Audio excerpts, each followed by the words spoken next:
Hello friends, welcome back to my YouTube channel. Please like share and subscribe. दोस्तों, आज हम इस video में बात करेंगे अल्फ़ाबेट्स के बारे में, letters, consonants, vowels and semi vowels. आज हम इन्हीं के बारे में पढ़ेंगे। सबसे पहले अल्फ़ाबेट और लेटर के बारे में पढ़ते हैं। दोस्तों, हमें यह हमेशा कन्फ्यूजन रहती है कि हम अल्फ़ाबेट्स और लेटर्स को एक ही समझते हैं, लेकिन इनमें काफ़ी डिफरेंस है। सबसे पहले हम अल्फ़ाबेट के बारे में जानते हैं।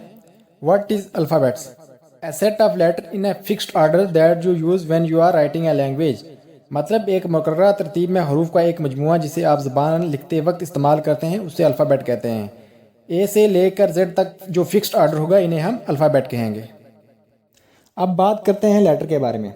What is letters? The smallest unit with the help of which we write an English word known as letter. मतलब सबसे छोटी इकाई जिसकी मदद से हम एक अंग्रेज़ी लफ्ज़ लिखते हैं, उसे लेटर कहा जाता है। मतलब ए से लेकर जेड तक कोई भी एक लेटर आए, उसे हम लेटर कहेंगे। आइए अब जानते हैं कॉन्सोनेंट और वावल के बारे में। हम सब जानते हैं कि इंग्लिश अल्फ़ाबेट में 26 लेटर होते हैं। इन 26 लेटर्स में 5 वावल हैं। सबसे पहले हम वावल की बात करेंगे। ए, ई, आई, ओ, यू। इनकी क्या खास बात है जिसकी वजह से हम इन्हें वावल कहते हैं? आइए आप जानते हैं इन्हें हम वावल क्यों कहते हैं। उर्दू में वावल्स को हरूफ इल्लत कहा जाता है और हिंदी में स्वर कहा जाता है। ये जो 5 letter A, E, I, O, you हैं, हम इन्हें गले की मदद से बोलते हैं, बगैर अपने होठों को जोड़े, और ना ही हमें अपनी ज़ुबान को हिलाना पड़ता है, इसलिए हम इनको वावल कहते हैं।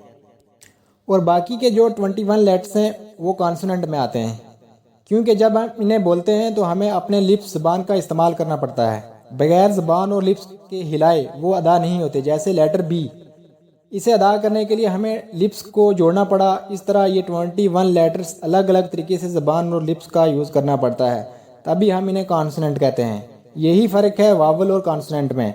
वावल हम गले की मदद से बोलते हैं और कॉन्सोनेंट को बोलने के लिए हमें ज़बान को दांतों के साथ, तालू के साथ और लिप्स का इस्तेमाल करना पड़ता है, इसलिए हम इन्हें कॉन्सोनेंट कहते हैं। अब बात करते हैं सेमी वावल की। सेमी वावल में 2 लेटर्स आते हैं, डब्ल्यू एंड वाई। सेमी का मतलब हो गया आधा। ये 2 लेटर्स आधे वावल में आते हैं और आधे कॉन्सोनेंट में आते हैं। आइए आप समझते हैं हम एग्जाम्पल के थ्रू डब्ल्यू और वाई को हम सेमी वावल क्यों कहते हैं। हम पहला वर्ड लिखते हैं वर्क। इसमें वर्क जो डब्ल्यू से स्टार्ट हो रहा है, ये कॉन्सोनेंट की आवाज़ दे रहा है। ये लेटर जो डब्ल्यू है, ये कॉन्सोनेंट की आवाज़ दे रहा है। अब कोई दूसरा वर्ड लिखते हैं साबक।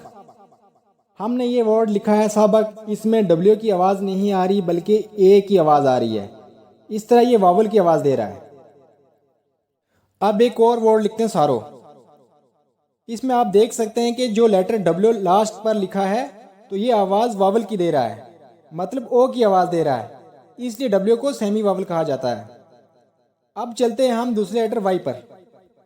एक वर्ड लिखते हैं यॉक। देखें ये वर्ड शुरू हो रहा है वाई से और आवाज़ कॉन्सोनेंट की दे रहा है।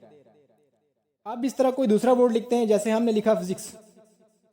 देखें अब ये लेटर वाई जो फिजिक्स वर्ड में आया है, ये वाई आवाज़ नहीं दे रहा बल्कि ई की आवाज़ दे रहा है। इस वजह से हम इन्हें सेमी वावल कहते हैं। एक और वर्ड लिखने की कोशिश करते हैं, जैसे हमने लिखा मिथ।